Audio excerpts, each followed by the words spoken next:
Welcome back to the channel, lads and ladies, and welcome to another quiet video. My wife and little baby Zoe, that's her name by the way, are sleeping on the couch behind me, so I'm doing my very best to be nice and quiet. Apologies if it gets a little bit weird. Let's just go with this. So this video is probably going to be called something along the lines of Triumphator, and we're going to have some fun. So we start off, obviously this is our 6.3 American Tank RB lineup, and this has been one of my most reliable lineups for some quick fun in the game of War Thunder. I absolutely adore the two premium vehicles that make the heart of this lineup, and the third one is a meme machine that's also a rare vehicle. Not a lot of people own it because you end up dropping a lot of golden lions to acquire it, or golden eagles, sorry, to acquire it. But I got a good discount, so I ended up picking it up. The vehicle that I love, of course, being the Super Burger Cat that you see here, the Hellcat with the 90mm cannon, and we just missed the kill shot on that Panther, getting him in the engine compartment, bidding us to reverse quite rapidly, and we get a quick kill on the Tiger, and having a little bit of trouble getting into some solid cover here, so we just decide to try our luck, and, well, there were quite a number of enemy tanks coming down this area, which is not all that surprising. It's a great place to flank the C point and control the back line. A lot of German players can sometimes filter through here, and today will be no exception. Now on to the second vehicle that makes this golden lineup so enjoyable to play, and that is no secret on this channel, the T-28 super heavy tank, or assault tank, or whatever the heck you want to call it. This thing is a monster. I was just thinking about what a lumbering beast it is as I get around the corner here, and it's really one of those vehicles that stands out in one or two areas. Lots and lots of armor, some of the best frontal armor in the game as far as how effectively it protects you against almost everything you could face, and a really not bad cannon. They probably could have put something bigger on it, but I definitely enjoy the punch that this, I believe it's a long 90mm with 2-part ammunition, can pack. It really does the trick nicely, especially when facing 5.7, 6.0 enemy vehicles, which we'll see quite a number of in this match. So first off, we're trying to be a good Boy Scout here, and by that I mean we are looking forward to camping.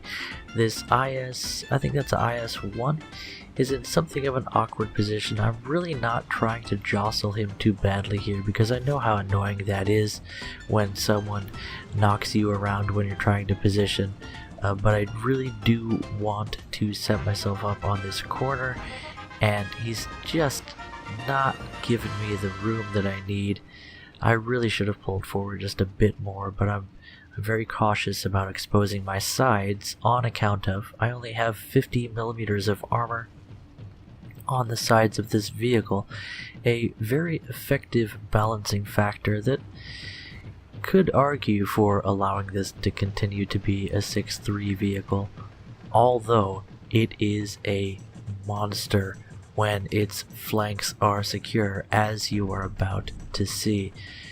Now, there's only one spot that the enemy can really get a flanking shot on me in this setup, and you're seeing shots come from that area. I'm looking around with the binoculars to identify the target.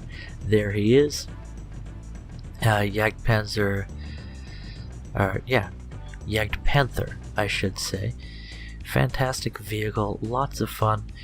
Really when compared with my vehicle at the same battle rating, it really seems to fall short. I could honestly see the Jagdpanther being a 6.0 vehicle, especially with some of the things that it can face, but maybe it doesn't need the help. I wouldn't mind seeing the BR of that one go down to the Panther level. It only seems fair. Excuse me, I'm a bit raspy there. As we take a shot directly to the cannon barrel, you see the primary weakness of the T-28 in a tactical sense, and that is that it's very easy to take down the cannon. With its large muzzle brake and no real amount of maneuverability, that's something that's going to happen to you quite often. But with a well-trained crew, and if you position yourself, especially positioning being key here, to where you won't get rushed or flanked, you can still make a huge difference, and you don't have to worry about that 22-second repair time, as that first Tiger soon found out. Second Tiger, and we get a beautiful shot through the lower side armor in between the tracks. Totally meant to do that. Honest. Why don't you believe me? Taking him down. 2 shots, 2 kills. Now for our third, another one. This time it really looked like that went through the angled plate at a severe angle in between the top and bottom frontal armor, although it is possible that went through the upper portion of the lower plate. In any event, I'm certainly happy with the result. Again, no worries with the cannon on the T-28. It really is a nice feature of the tank, and I didn't even mean to fire there. I meant to just go out of binocular view, but I was still holding down the left click button, and I ended up wiping out that Tiger in the smoke. Another round comes into the cannon barrel, taking it down for the second time. Ain't no thing but a chicken wing. 20 seconds and we'll be back in the combat. Until then, we can spot people with our MG, try and get people to shoot at us. In this position, this is sort of a rare situation where you see a camping T-28 with targets who decide to pop out of cover and engage or try to circumvent this position. This spot on the map is just about the perfect place for a T-28 to be, and I am enjoying every second of it. We're going to try and make the most out of this position.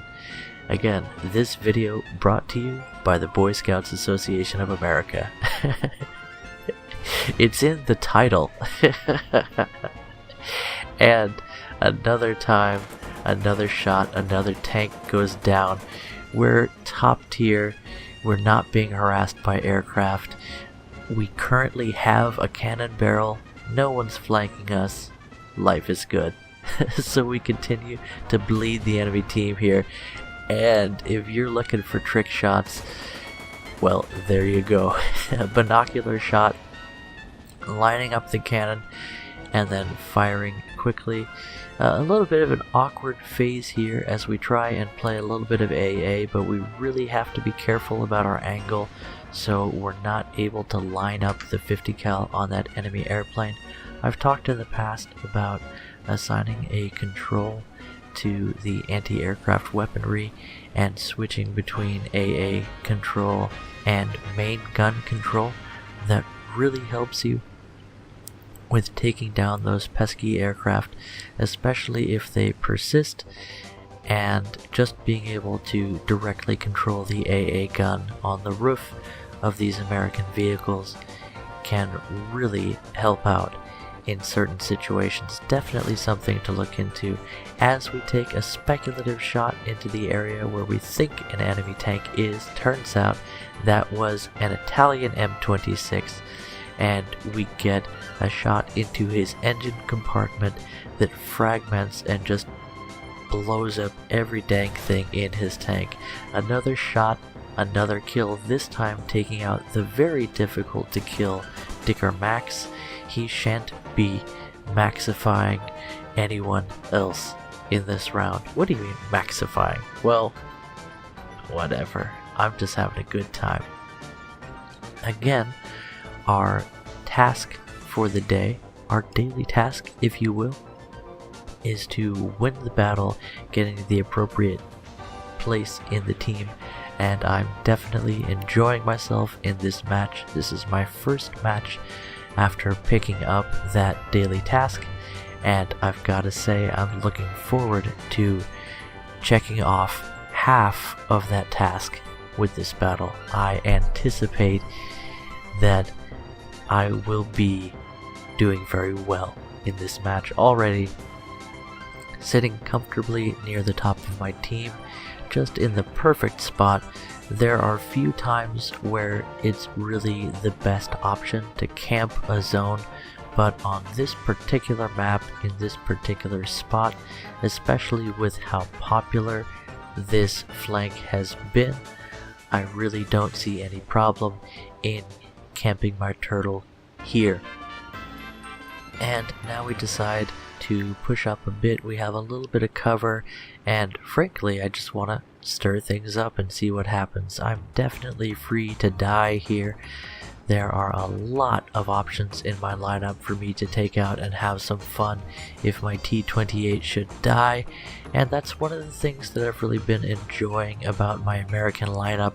I've spent a massive amount of time and resources in building my American crews and lineups, so I always have backups upon backups, and that really has become more of a thing with the current spawn point system, which I definitely enjoy. Unfortunately, it means that anybody breaking into a new tech tree is going to be just a little bit less useful to their team, because they're not going to have those well-trained crews and that really fleshed out lineup. Speaking of, I was impressed with the Germans in this one. Cutting ahead just a bit as the video gets a little bit jumpy, we have gotten into position and we're just sort of locking down this zone again.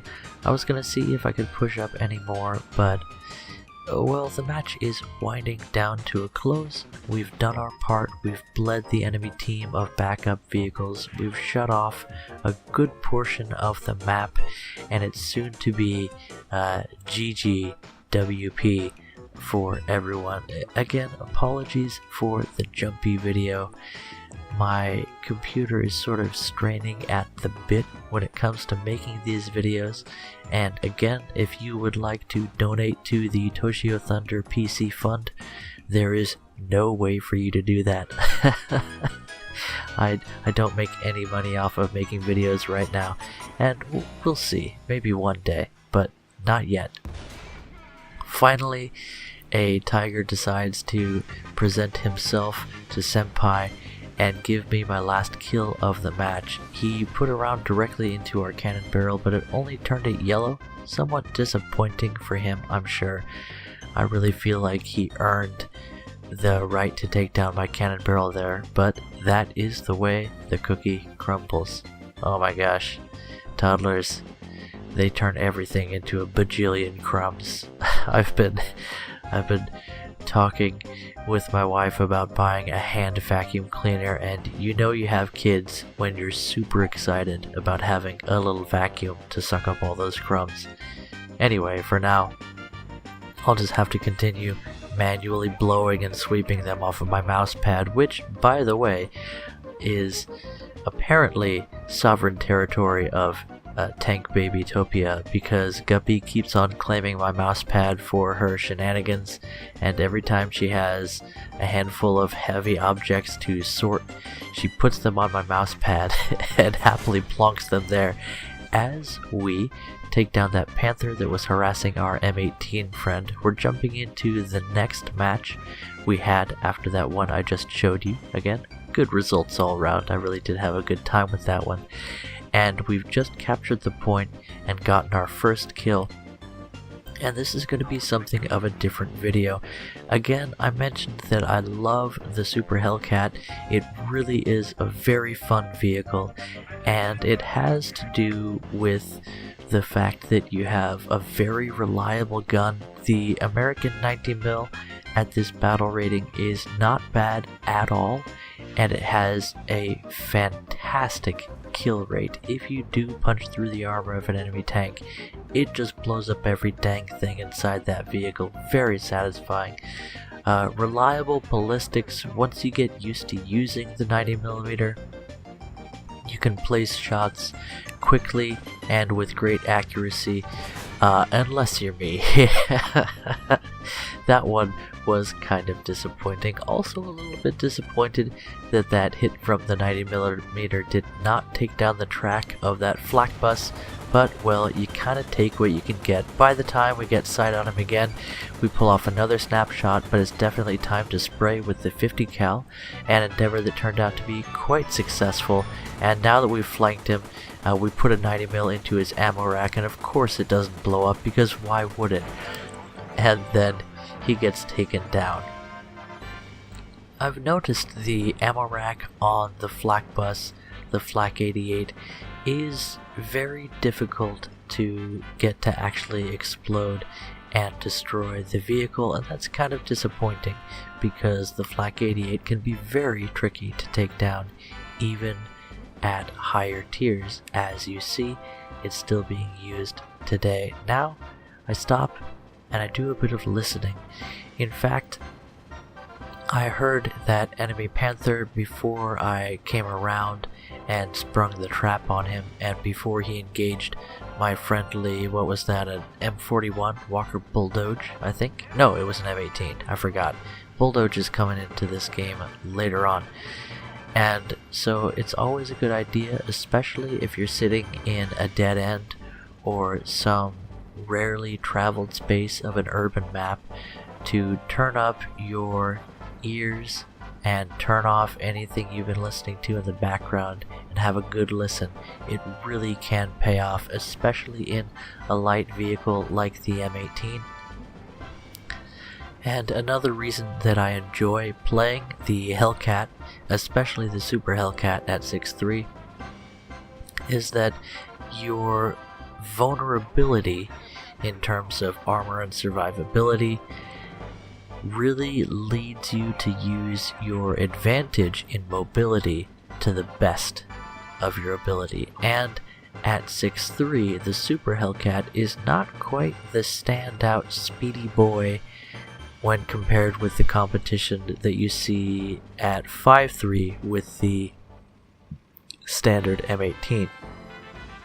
So you really do have to use the tricks you've learned and the skills you've built as an M18 commander to effectively use the Super Hellcat, but when you do so, you can have a lot of fun.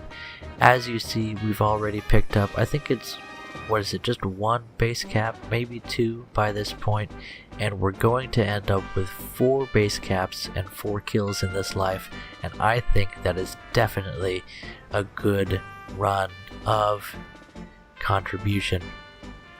Another thing I should mention is that I'm freaking blind.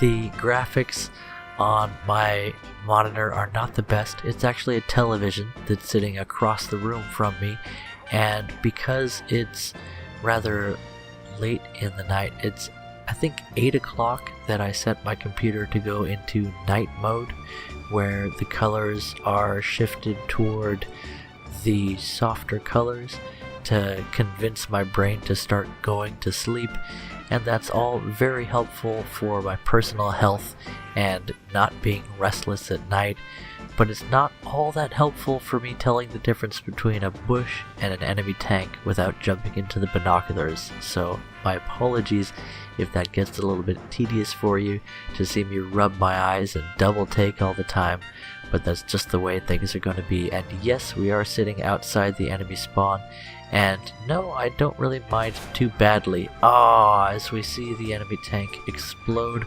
away, T-3485 by the way, if I'm not mistaken. And yet, Our reaction was just too slow. We didn't realize before we'd let that round go. However, a Panzer VI Befehlswagen, Porsche Tiger, I think that was, it's definitely no longer, now being a part of the atmosphere, having been vaporized by that beautiful 19mm APAG. And as you can see, no need to place your shots, just find a thin enough part of the armor, and the incredible amount of explosive mass and shrapnel inside that 90mm will do the rest. Now waiting, observing the spawn just to see if anyone's going to spawn in behind us. I also have a chance to catch my breath and take stock of what's happening in the match.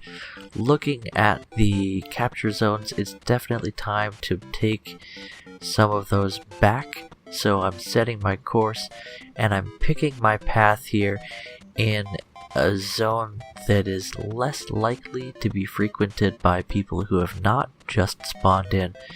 And I'm trying to go just enough askance of the enemy sight lines for people that are spawning in that they hopefully won't have a shot at my booty. It's definitely a bit of a risk-reward situation, and it is going to work out for us in the end. Again, this is the Triumphator video after all, and our goal was to get 2 victories, placing between 1st and 4th in the team in 2 battles, and 2 battles in a row. That's exactly what we're going to accomplish. Now, the latter part of this battle is not going to be included in the video. I really didn't end up doing all that much. I jump in an AD4 and I get jumped by an ME410 and a TA. So here we are, just looking around the neighborhood, finding the perfect spot to raise our burger cat family in the bushes around here. And now would be a great time to tell you about my cat. I don't really have a cat, it's more like a cat has us. I don't know if I've told you guys about Sergeant Whiskers before, but it's a great story. I was talking with my wife about the idea of an outside cat. You see, I'm allergic to cats, and they're also not good to have around young children because they can carry parasites that can do things like cause permanent blind spots in your children's eyes. So if you do have a house cat, that is something to be aware of. That actually happened to my cousin. He had permanent blind spots in his eyes because of parasites he picked up from the family cat, and they just caused permanent vision loss for him. Although that didn't slow him down, something else got him in the end. Didn't have anything to do with the cat. But the idea of an outside cat, you see, I grew up on a little ranch, and my grandpa always had barn cats, and these barn cats were working animals. They were not just cuddly pets, although one of them was the nicest, friendliest, snuggliest cat you could ever meet, who was also a genuine certified badass. His name was Bootsy because of his white boots that he had on his feet. And he would do things like fight and kill raccoons, and if you know anything about raccoons, they are the meanest sumbitches you can fit inside a gallon hat. It really is a fierce critter when they decide to fight you, and Bootsy bore the scars of those encounters with big scars on his face and both of his ears torn and mangled from encounters, and just the cat's skull was like a block of gnarly bone because of the beatings he'd taken in defending his turf. This was an outside cat, and yet anytime he would find us, he would purr and chase us down and just rub up on our legs until we gave him some pettings, and he would just drool in ecstasy every time we petted him. So that's an outside cat. It's a cat that kind of takes care of herself and you leave them some things, but they have a job to do, and that job is to kill small animals. Small rodents and things would be the goal here. My wife definitely does not enjoy getting a mouse in her car because it always ends up peeing and pooping in the air vents. And what's that around the corner? Oh my goodness, look at this dude. Goodbye. Anyway, what were we talking about? Outside cat.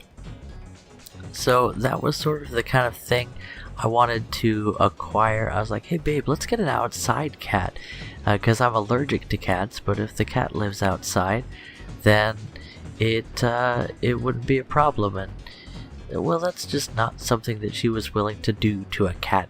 She would want to take care of him and have him inside and have him be, a house pet, and that makes perfect sense. Well, fast forward, couldn't have been more than a couple of weeks from that conversation, and I find out that there's a rather glorious calico that has decided to live underneath our house. And so let me introduce you to Sergeant Whiskers, who's probably a girl. I think that's how calicos work. It's very rare for a calico to be a boy. And yet, Sergeant Whiskers, being a veteran of the cat wars, definitely deserves that rank and title and all of the prestige that comes along with it. He or she is a glorious, independent, and free animal who decided, oh, that is not going to do the damage we need. All of the damage of that round being absorbed by the engine block of what turns out to be an AMX-13, and that will end it for this one. I guess I'll have to tell you about Sergeant Whiskers another time. Don't let me forget to do so. She really is a pretty cool cat. Anyway, that'll just about do it for this video. I really had a great time, and I will catch you in the next one. Bye-bye.